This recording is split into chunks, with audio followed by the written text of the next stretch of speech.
Hello, नमस्कार. आज Indian व्हॉईसमध्ये माझ्या एका मैत्रिणीबद्दल सांगायचं आहे. चालू घडामोडींबद्दल तिच्याशी बोलणं व्हायचं तेव्हा जाणवायचं की मुस्लिमांविषयीची तिची मतं काहीशी दूषित आहेत. तिच्या मनात द्वेष नाहीये, पण काहीसा राग मात्र आहे. मी तिला विचारलं की तुला मुस्लिमांचा काही वाईट अनुभव आलाय का? तर ती म्हणाली नाही, तिच्या मित्रमैत्रिणींच्या वर्तुळात कुणी मुस्लिम व्यक्तीच नाहीये. पण गेली अनेक वर्ष, खास करून 2014 पासून मुस्लिम समुदायाविषयी जे कानावर पडतंय आणि हिंदू खत्रे में है चा प्रचार केला जातोय, त्यावरूनच तिची अशी मतं तयार झाली आहेत. हे लक्षात आल्यावर मी हळूहळू तिच्याशी मुस्लिमांविषयीचं वास्तव, आकडेवारी वगैरे बद्दल बोलायला सुरुवात केली. मी तिला सांगितलं की भारतातली मुस्लिमांची संख्या 15% आणि हिंदूंची 80%. तर मग धोका कुणाला कुणापासून वाटायला हवा? देशाचं धोरण ठरवणाऱ्यात मुस्लिम जवळजवळ नाहीतच. हिंदूंचीच तर बहुसंख्या आहे या कामात. तर मग धोका कसला? लोकसभेचे खासदार 541 आणि देशातल्या सगळ्या राज्यांच्या विधानसभांचे आमदार सगळे मिळून 4000. यात मुस्लिमांची संख्या जेमतेम 3% आहे. भाजप तर पालिका निवडणुकीत सुद्धा मुस्लिम व्यक्तीला उमेदवारी देत नाही. देशाच्या प्रशासनात IAS अधिकाऱ्यांची महत्वाची भूमिका असते. तिथेही मुस्लिम फक्त 3%.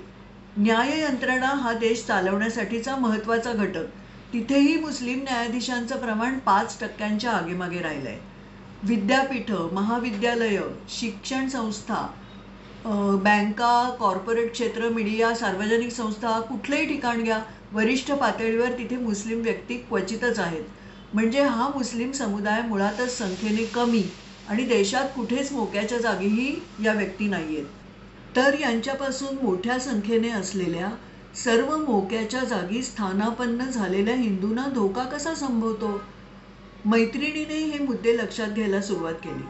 तिचा पुढचा मुद्दा होता मुस्लिम लोकसंख्या वाढीचा. मग मी आधी तिच्या हे लक्षात आणून दिलं की 15% असलेली लोकसंख्या वाढून वाढून किती वाढणार? ती 80% हिंदू लोकसंख्येहून जास्त कशी होईल? आणि लोकसंख्या वाढीचा कल तर उलटाच दिसतोय. म्हणजे 1991 पासून भारतातला लोकसंख्या वाढीचा दर कमी व्हायला सुरुवात झाली आहे. यात हिंदू आणि मुस्लिम या दोन्ही धर्मांच्या लोकसंख्या वाढीचा दर कमी होत चाललेला आहे. लोकसंख्या वाढीचा दर कमी का होतो? कारण जन्मदरही कमी होतो म्हणून. मुस्लिम जन्मदर 1992 मध्ये 4.4 होता, तो 2019 मध्ये 2.4 इतका खाली आलाय.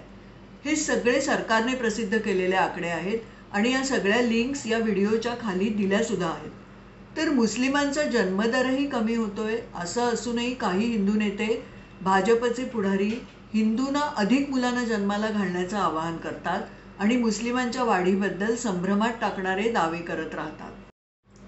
सतत मुस्लिमांना नावं ठेवत राहणं, त्यांना कमी लेखणं, त्यांना गुन्हेगाराप्रमाणे वागवणं, टार्गेट करत राहणं हे पूर्णपणे असंविधानिक आहे. आपल्या राज्यघटनेत नमूद केलेल्या तत्वांच्या विरोधात आहे.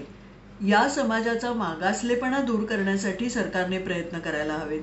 ते मात्र सरकार करत नाही. शाळांमध्ये 92% मुस्लिम मुलांची गळती गरिबीमुळे होते.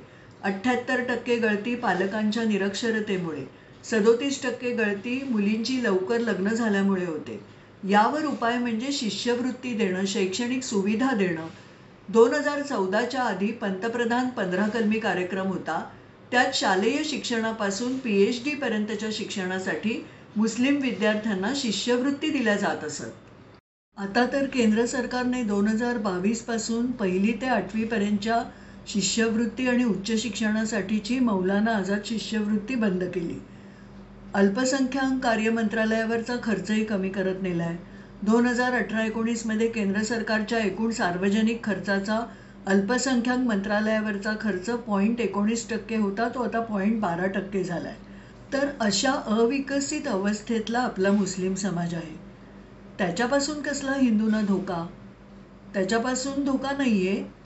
खरा धोका आहे हिंदू खत्रे में है असा अपप्रचार करणाऱ्यांपासून. आणि तो अख्ख्या देशालाच धोका आहे. कारण द्वेष पसरवून नागरिकांमध्ये विभागणी करणं सुरू आहे. आज टार्गेट मुस्लिमांना केलंय, उद्या आणखी कुठल्या जाती धर्माला केलं जाईल, काय सांगावं? परवा स्त्रियांनाही केलं जाईल. हा मुद्दा मात्र माझ्या मैत्रिणीला पटला आणि पुढच्या वेळी आणखी बोलायचं असं ठरवून आम्ही एकमेकींचा निरोप घेतला. तुमचाही निरोप आता घेतेय. मात्र पुढच्या वेळी आणखी माहिती घेऊन तुम्हाला भेटायला येणार आहे. नमस्कार.